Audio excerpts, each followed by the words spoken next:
France protests turn violent, Macron remains defiant. Macron thinks that he is the new little French monarch.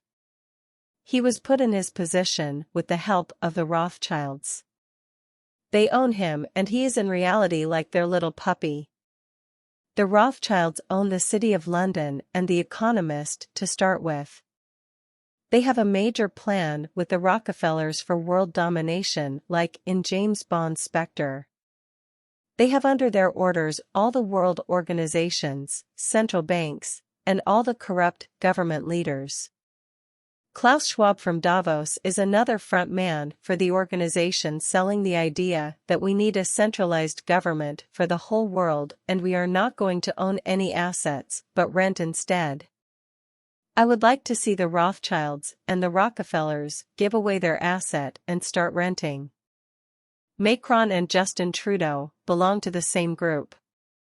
If you look at their attitude of ignoring their population and acting like dictators, they do not care to be re-elected because the system that has put them in their position is already ready with their replacements.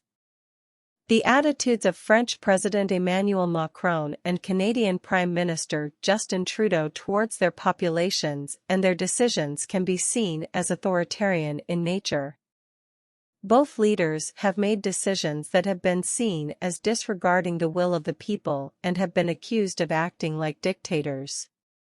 The attitudes of French President Emmanuel Macron and Canadian Prime Minister Justin Trudeau towards their populations and their decisions can be seen as authoritarian in nature.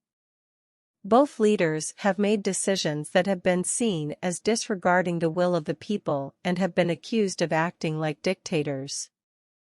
In France, Macron has been criticized for his hardline approach to immigration and his recent reforms to the labor code, which were seen by many as a betrayal of his campaign promises. He was also heavily criticized for his response to the Yellow Vest protests, which many saw as an overreaction and as an attempt to silence dissent. In Canada, Trudeau has been criticized for his handling of the SNC-Lavalin scandal, in which he was accused of interfering in a criminal prosecution. He was also criticized for his handling of the Trans Mountain Pipeline expansion and his controversial decision to purchase the pipeline. Both of these decisions were seen as ignoring the wishes of Indigenous people and were seen by many as a disregard for their rights. Overall, the attitudes of both Macron and Trudeau towards their populations can be seen as authoritarian in nature. They both have made decisions that have been seen as disregarding the will of the people and have been accused of acting like dictators. This has led to a great deal of public discontent with both leaders and is likely to continue to be a major factor in their political fortunes going forward.